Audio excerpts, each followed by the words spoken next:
In this video, we're going to learn about annuities. What are they? What are the different types? Because there are lots of those. And we'll also consider the reasons for buying one in the first place. And we'll consider the pros and cons of owning one. And then at the end, I'll give you my opinion about whether they're a good idea and also an interesting alternative to an annuity. Now, don't forget, if you do enjoy our content, please do subscribe to our channel and like this video. So let's look at annuities in a bit more detail. So what is an annuity? The idea is that you can purchase a steady stream of income payments for the rest of your life by handing over a large sum of money to an insurance company. That sum of money will be your life savings, or at least some of it, and the insurance company in return will pay you a steady stream of income payments either until you die or for a fixed period of time. Now, the reason why this is often used in retirement is people want a very low risk, steady stream of cash flows to pay their bills. And they don't want that to depend on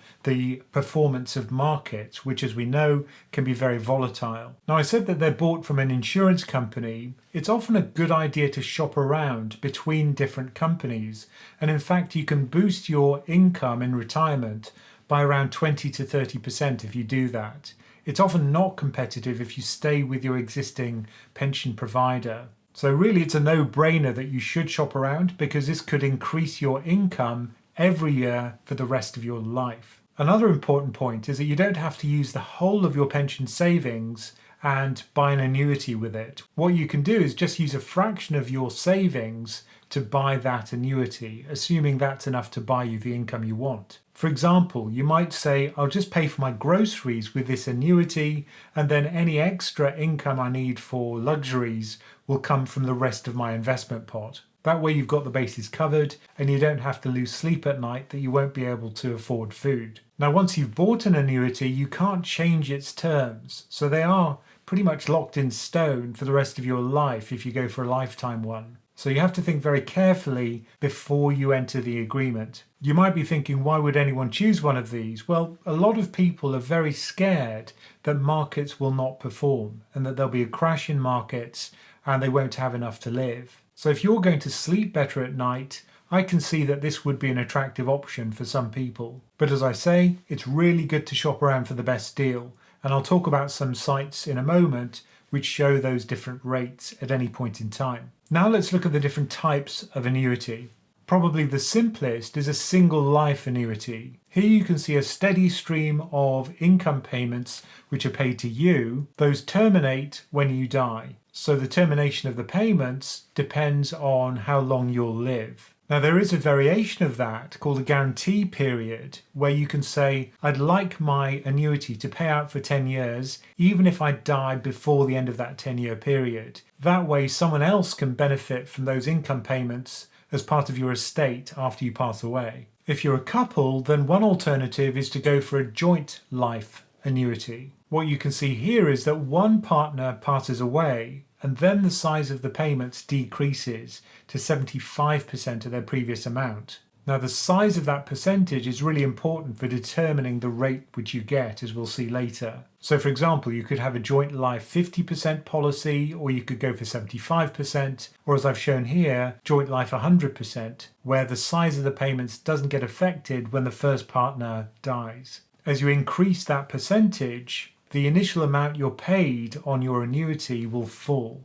Now, so far what I've shown are level annuities, where the size of those payments doesn't change ever. Why is that a problem? Well, living costs increase over time, and inflation eats away at the purchasing power of those payments, such that in 20 years' time, what looks like a reasonable annuity today may look very paltry. So one alternative is to go for an escalating annuity, where the size of the payments increases by a constant percentage every year. For example, it might be 3% per year, or perhaps 5%. But the larger the escalation percentage, the less your initial payments will be. So in order to break even, you're going to have to live for a while. Another variation is to link to an inflation index. For example, in the UK, many policies are linked to the retail price index, the RPI index. This way, at least, you know that the payments will be linked explicitly to the cost of living and how rapidly it increases. During a period of high inflation, you'll be very glad for this linkage.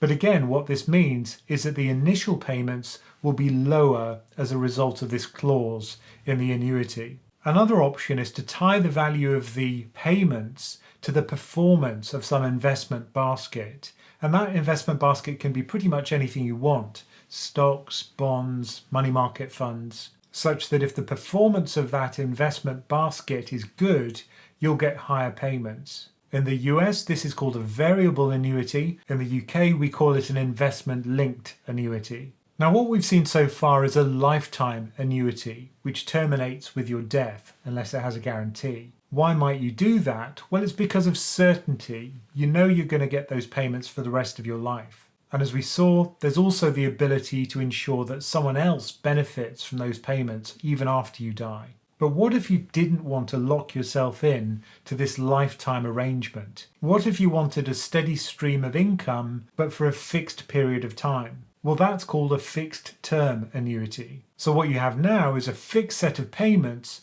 but over a period of time which you choose. There's also a good chance that you'll have some sum of money left at the end of the period. Usually it's the initial investment amount minus whatever interest you've been paid over the life of the annuity. This also allows for the possibility, if you think interest rates are going to go up in future, to wait until that happens. Lock in an annuity for a shorter period of time, and then if rates have gone up, you can buy a new annuity which picks up the higher rate. Or alternatively, you could use the proceeds of the annuity to go into drawdown and invest your money in standard investments like stocks and bonds, which you sell a little bit of each year in order to live. So what is it that drives annuity rates? The most important thing for any kind of fixed rate product is risk-free rates. In other words, government bond yields. And here we'd be looking at the long end of the curve. We'd be talking about 15-year rates, which are paid by government bonds. So in the UK, that would be the 15-year gilt rate. In the US, it would be the 15-year treasury rate. When those risk-free rates go up, so do annuity rates. The question then is, how much are you going to receive each year based on that initial sum? Now think of it from the point of view of the insurance company. The more time that they're going to have to pay you this income, the less they want to pay you each year. That means that the longer you live, the greater your life expectancy, the smaller the payments you'll receive. So if you're older, clearly you've got less time to live, then the rate will be higher. And anything which reduces your life expectancy, so this could be lifestyle choices, it could be medical conditions, for example, if you've had a stroke or if you've got diabetes, or if you drink a lot. And critically, you have to tell the insurance company about this, because if you don't, they won't know. But then you'll get an impaired or enhanced annuity. It really is worth telling the insurance company about these factors because they can increase the payments considerably. So all of the factors in blue so far push up the amount you'll receive for your fixed investment. These last two factors will drive the amount you receive down, at least initially. And that's if you have an escalating annuity, where the payments increase over time, or if you have an annuity which is linked to the rate of inflation.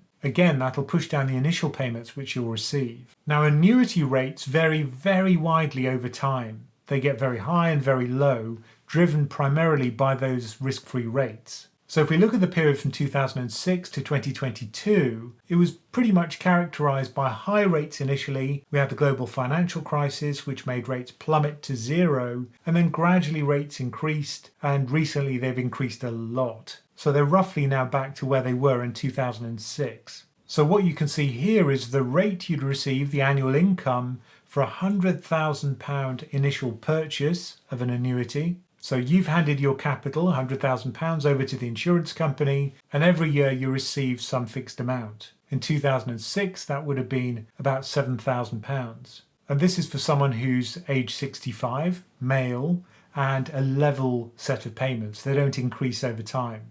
And also a single life policy. Notice how that gradually decreased over time until it reached about £4,500 per year. So that was probably the worst possible time to take out an annuity. But as interest rates have surged recently, that's gone back up to around £7,500 per year for that set of criteria. But if we vary the type of annuity, how does that change the income we'll receive per year initially? Well, beside me here, you can see the joint and single life policy rates that you'll get in the UK as of October 2023. And if you want to check out the rates right now, just go to the link which you can see at the bottom of the table, which is sharingpensions.co.uk.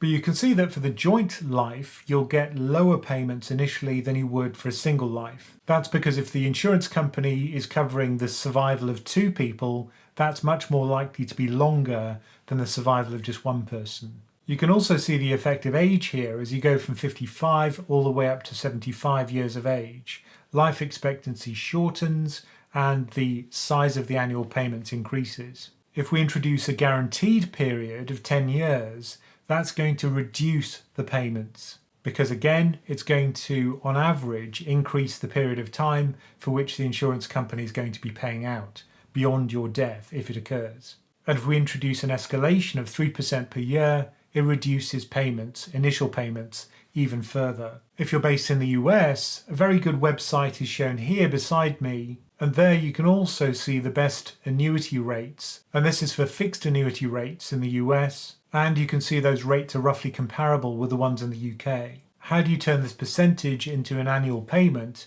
You just take the lump sum which you hand over to the insurance company, let's say $100,000, and multiply it by the percentage. So 5.2% would give you $5,200 a year. Now let's think about fees. And for annuities, there are lots of fees. For example, there'll be administration fees as they have to do the paperwork to create your annuity.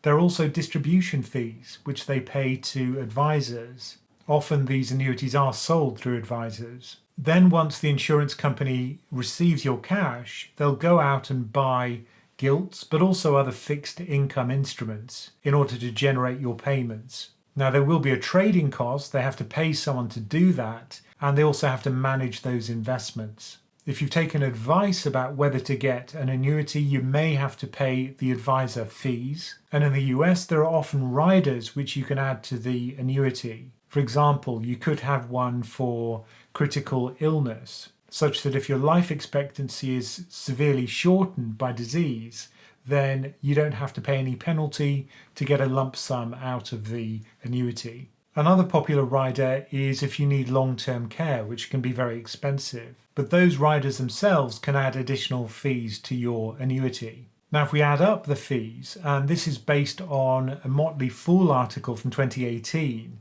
they are eye-wateringly huge. Furthermore, they're a percentage of your invested amount, which is the worst kind of fee. At the lower end, you're paying about 2.5% in fees, and at the upper end, something like 6%. Compare that with an investment portfolio where you can pay as little as 0.1%, and you'll see how egregiously high these fees can be. Furthermore, they're often opaque. It's very difficult to find out exactly what the fees are. In the UK, a comparable estimate I've seen is that 4% is the initial amount that the insurance company takes up front in order to cover their costs. So would it be possible to create your own annuity, to do it yourself? Well, personally, I think you could. And it does require extra work, it does require extra education to understand how to build something called a bond ladder, but I think given the size of those fees, it's probably worth it. So what is a bond ladder? It sounds very complicated, and I have made previous videos about this, but the idea is that you buy bonds which mature on a schedule. So you'd buy one that matures in 1 year, one that matures in 2 years, one in 3 years, and so on. Now, when those bonds mature, you get paid a lump sum. So by choosing the maturity dates to occur on a fixed schedule to whenever you need the money, you're going to have those payments in future. Plus there'll be a return on the government bonds, which is roughly the same as what you'd get with the annuity anyway. But you might be thinking, what if you want inflation linkage? Well, in that case, you can do what the insurance company would be doing,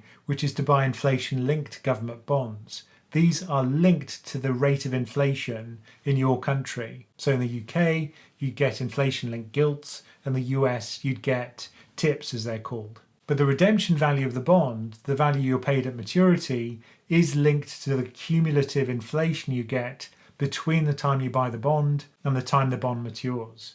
So I think this is an alternative to giving the money to an insurance company, although it does require more work, it means that the fees you pay will not be egregiously high as they are for many of these annuities. Now, if you do want to learn more about buying individual bonds, then that's one of the things we talk about in our community in PensionCraft. And if you want to learn more about that, just go to PensionCraft.com. So what are the pros and cons of an annuity in summary? Well, the most obvious pro is that you get those regular payments. So when it comes to paying your bills, which also fall on a regular schedule, it's very handy. Furthermore, you're not taking any kind of market risk. You're not worried that markets are going to crash and you're going to have insufficient money to pay your bills. The income is guaranteed, and it's guaranteed by an insurance company. And it's probably worthwhile looking at the credit rating of the company just to make sure that the guarantee is worth something. So for many people, I think it's a question of peace of mind. Not worrying about shortfalls,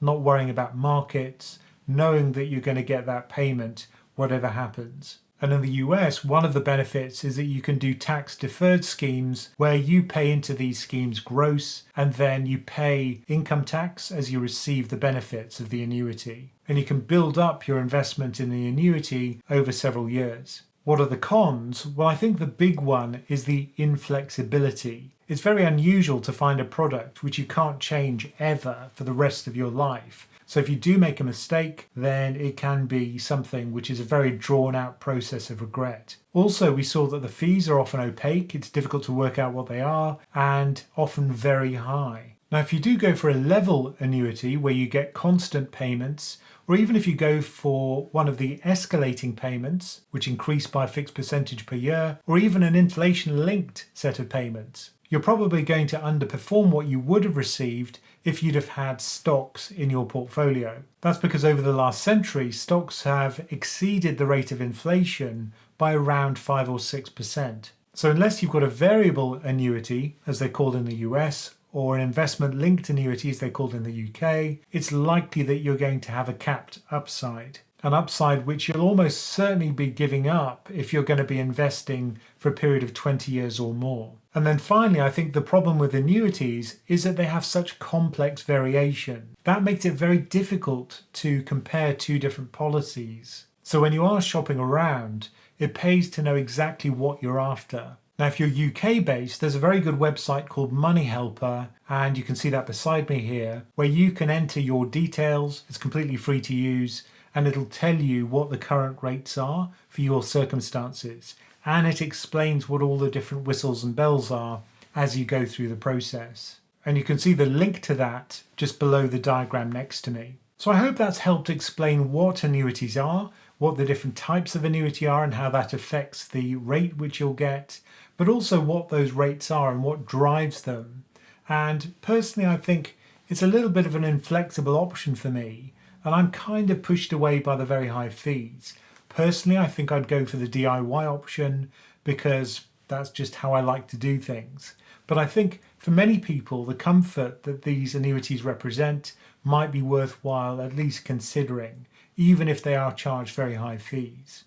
Now, don't forget, you can join our community if you want to learn more about bond investing, but also about annuities or any other kind of investment topic. And if you want to do that, just go to our website, PensionCraft.com.